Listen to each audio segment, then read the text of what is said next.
and we're live here. This is Ben Coleman, your anchor host for the Florida Aviation Network, coming to you the 49th Annual Sun and Fun International Expo and Fly-In.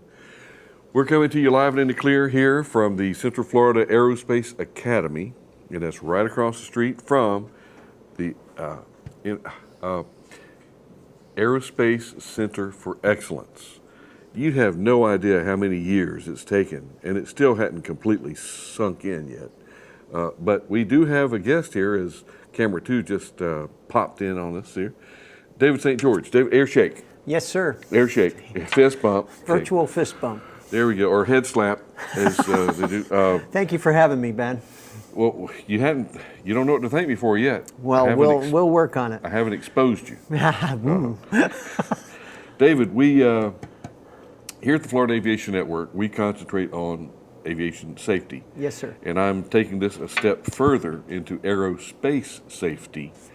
No, sometimes we wear the word safe out, so that's the reason that we have an acronym. What does SAFE stand for in your organization? Society of Aviation and Flight Educators, and that includes AMTs, IAs, and so we have a lot of maintenance schools that are part of SAFE, but we focus on instructors at all levels and trying to raise the excellence and professionalism.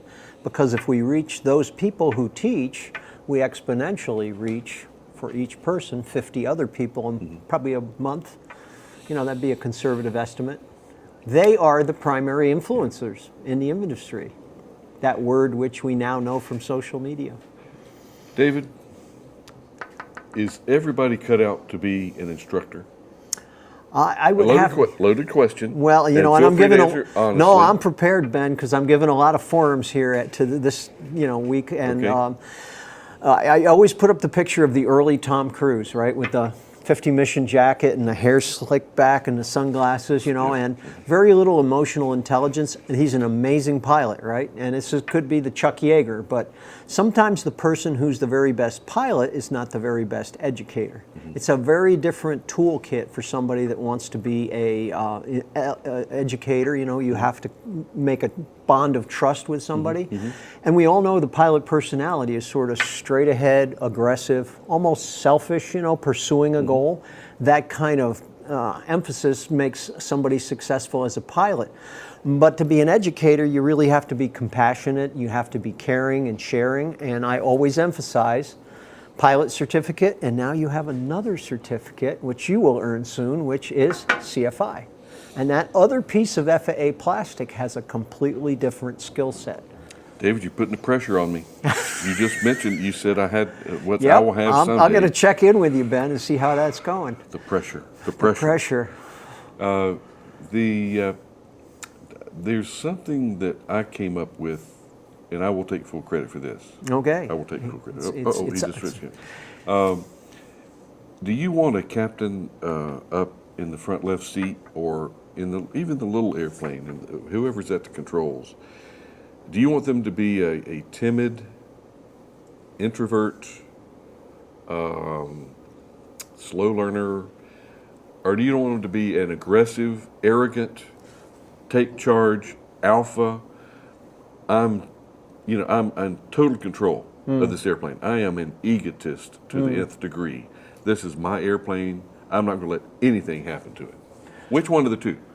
Might go down the middle. Sorry, Ben. Oh, okay. Well, yeah, in other words, I've taught flying for, 30 years, and I have about 16,000 hours of dual given, so I have seen every version of that. The person who is too timid is not going to be successful because what they do is, they always question themselves.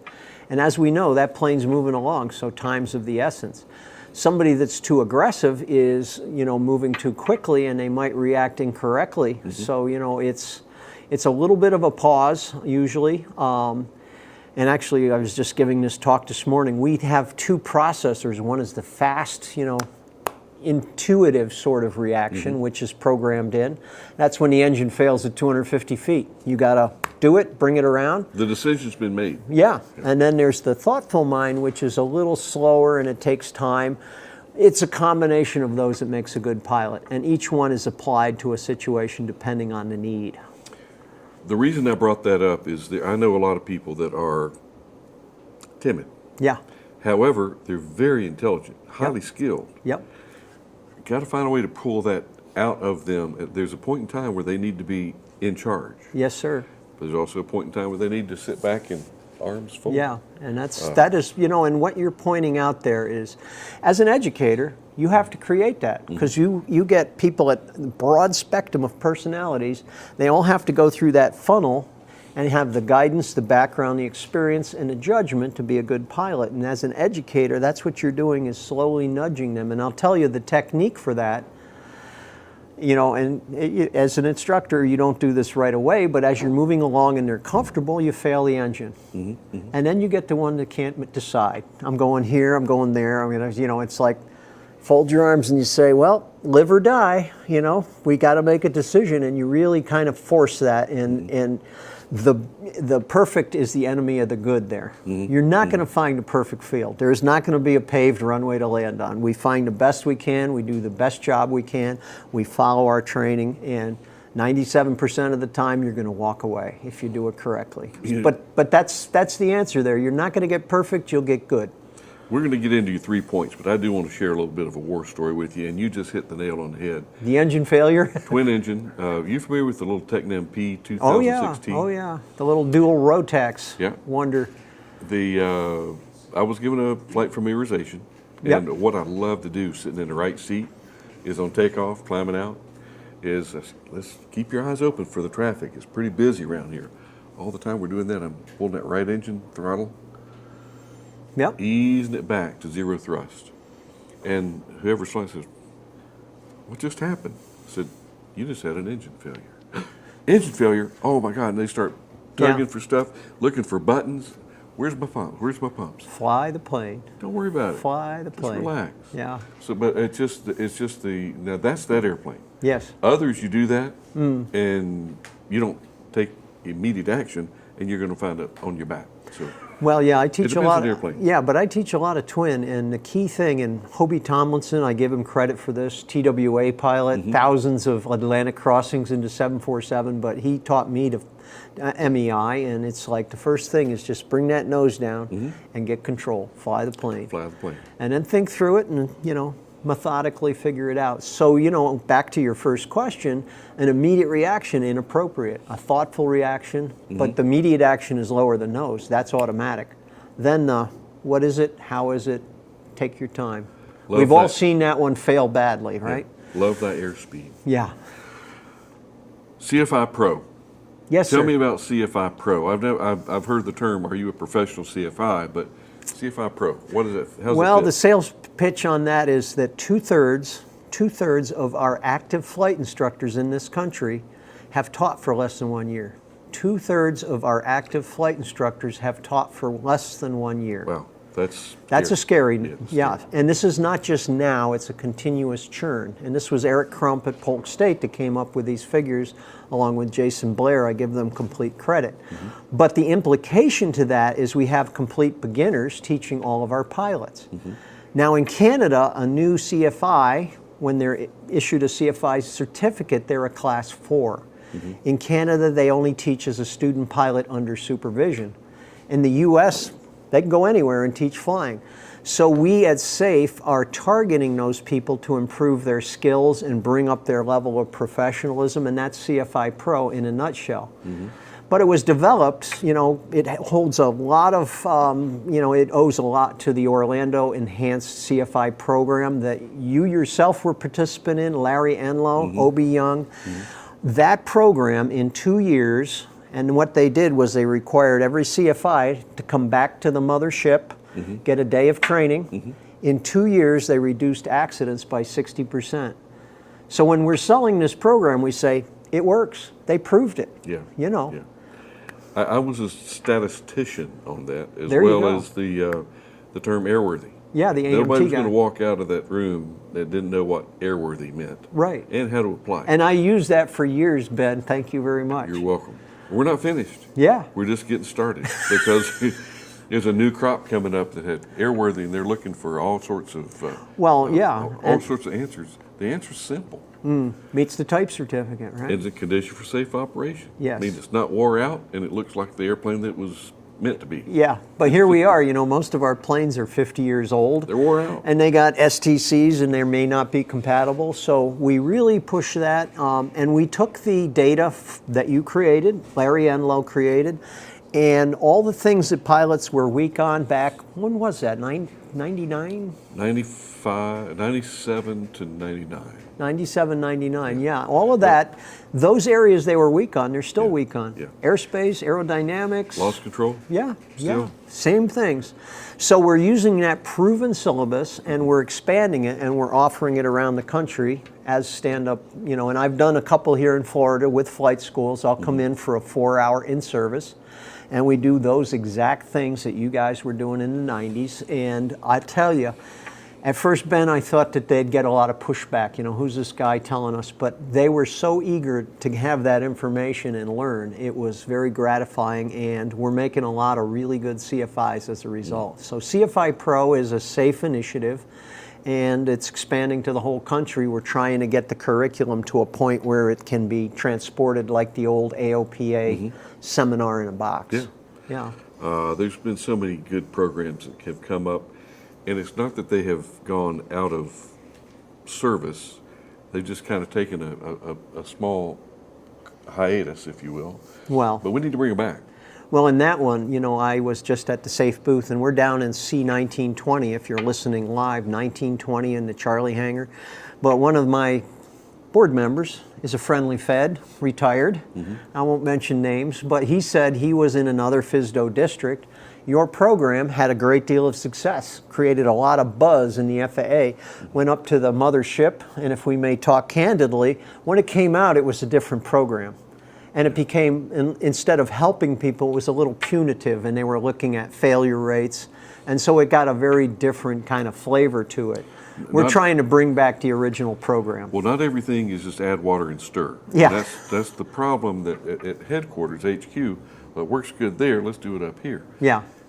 Sometimes if you use different ingredients in a cake, it's not going to taste the same. Well, and it didn't have you and Larry and Obie to do it. It's the ingredients. And it's not that we're great and all that, but we worked well together. We understood each other. We had a way to pass that on.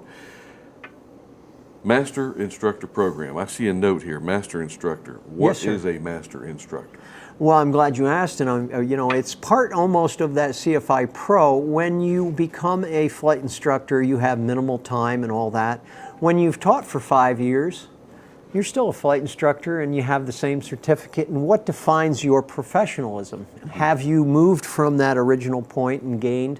So Master Instructor, you have to be an instructor for 3 years, and every certification, accreditation requires you to do 500 continuing education units in 5 different categories.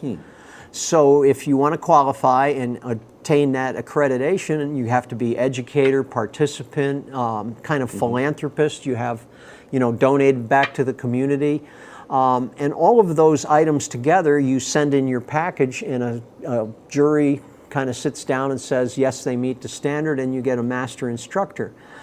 Because unfortunately, the FAA creates instructors, but they have no continuing education program for them. All you get is a gold seal. Once you have a gold seal, you have it for life. Yeah. So I'm on my 13th renewal of Master Instructor. Every 2 years, you renew it. And I get an insurance discount, and it puts you a cut above. We've found that Master Instructors, on the average, make about 40% more because they have that professional accreditation. So that's what it is. And it is the 5th pillar in the CFI Pro program. In other words, we're teaching a bunch of things, but the last one is how to be a professional as a career. And you really can't support yourself unless you raise yourself up, and that's what Master Instructor allows you to do, is continue to be an educator. Without eating ramen noodles. Only 50 cents, now it's down to 50 cents a piece. Yeah. David, the fallouts. How about the CFIs that they work hard to get their CFI, they teach just enough to get enough to go to the airlines, and then they just let it go? Yeah, you wouldn't. Yeah, do you know the data on that? No. You said you were a statistics guy. Talk to me. Yeah, well, the current data on that is there's 120 some thousand CFIs in the country, and of that, only 12,000 are active, meaning they've signed an 8710. So basically a 10th. 10%. 10%, and a lot of them are airline pilots just sitting on their plastic. Now, sometimes they do get back into the field when they retire from the airlines, and that's another target audience for CFI Pro. They've been driving an Airbus for 40 years, and now they want to teach again. Well, their information's old, their FOI understanding is old, their fundamentals of instructing. Things change. Things do change, and as you're driving a bus, it's not the same as flying a little aircraft. So we bring them into the program, and they're part of the CFI Pro emphasis. And even in maintenance, in IA, you have to be an AP for 3 years. Right. You can apply for your IA, but you've got to continually keep your IA current. Yeah, it's every 2, right? You have every 2 years. Yep. Much like the CFI. We turn into pumpkins the 30th or the 31st of March. So to keep us active, and I find that it's very good, I use an online course. I mean, I can do annuals to keep it up. Sure. But the people that just do annuals, they don't get the benefit of learning about some of the road tax information.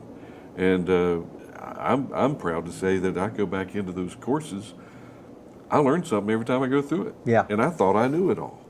And we find that too also as instructors, That was a joke, David. You got to check me on that. I thought I knew it all, David.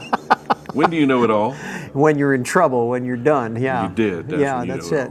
It's like the old dead stop on the panel. How do you know when you have monoxide? When that turns black, you're dead.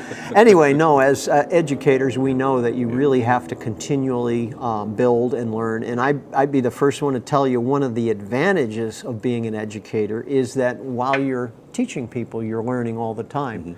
My very first student when I became a CFI was a general, an Air Force general, 3,000 hours in F-16s. He ran the air war in the Gulf. That's the level he was at, Brigadier General, and I had to transition him in a Grumman Tiger. Oh. So who do you think learned more in that transition course, right? What an amazing pilot, and very humble, not, the big ego. He wasn't smoking a cigar? Or? Negative, nope. And he became our airport manager and a good friend, but the point of that is, as an instructor, everybody you teach has got something special that you don't know if you pay attention. And developing that trusting relationship is the key to having a successful educational experience. David, how do we transition from being a thinker and a doer to a mentor without being offensive? Because to be a mentor, you have to have something going on to share. Some people have a hard time really reaching down into that toolbox. You remember Hooper Harris? I do not, no. Oh, he was a Fisto inspector, but he had a toolbox. Carried with him everywhere. A mental toolbox. Yeah. And he would have things that he would have to pull out of his toolbox depending on the situation. So this situation is some people, they have something to share, but don't know exactly how to share it. Yeah. So how do you, from SAFE, how do you work on the mentoring and how to get the proper attitude across to not turn people off to look at me, to look at you, and how are you doing? Well, and you hit it right on the head. It's not I'm preaching to you, it's more than I'm listening. And I'm getting data, I'm taking it in, and then I'm offering them something that will inspire growth. That's the key thing. Mentoring is also not teaching. That's where you also have to draw the line. We have a very active mentoring program at SAFE, and what it is these people are listening, helping, offering tools, but they're not educating as much as they're just kind of, making pathways for them to follow.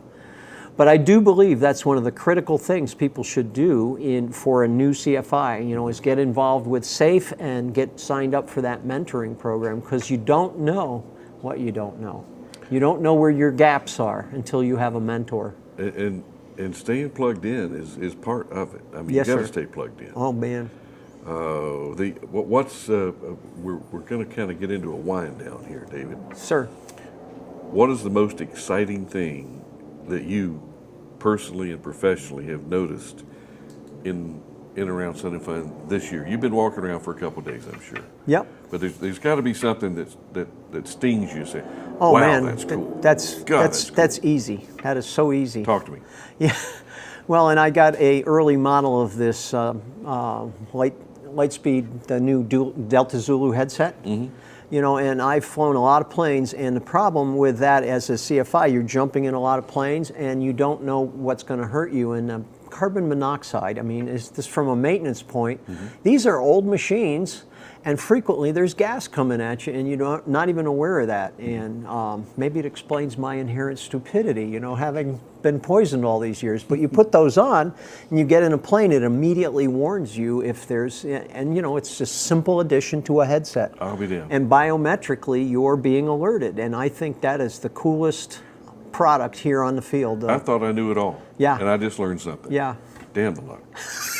Stop by, I think it's the Bravo hangar. Yeah, Lightspeed. They have the booth there, and you can see it work. Is it integrated into the headset? Into the headsets, yeah. I bought a Cherokee 6, and the first time I'm flying this little beast with them on, and it's warning me of monoxide, and we found out, you know, that luggage compartment that had been assembled incorrectly, and it was blowing gas right into the cockpit. Wow. That is a silent way to kill yourself, my friend. I tell you, and gas, you know, getting poisoned. Yes. The best way to determine that is when your hair starts falling out. You've been there, done that, right? You haven't done. You obviously haven't been poisoned yet. Yeah, 3 times actually. So yeah, it's cumulative too. Monoxide is cumulative, so very dangerous. That was the coolest thing on the field, I thought. Right. Very simple change that can save your life. I will take that. David, thank you so much for your time and experience that Yes, you sir. shared. And hopefully there's been something that we have gleaned here that you'll be able to share with the public. You bet. All right, stay tuned and you be careful. Thank you, Ben. We're going to cut this one off and to see you next interview. Ben Coleman, your anchor host for Florida Aviation Network.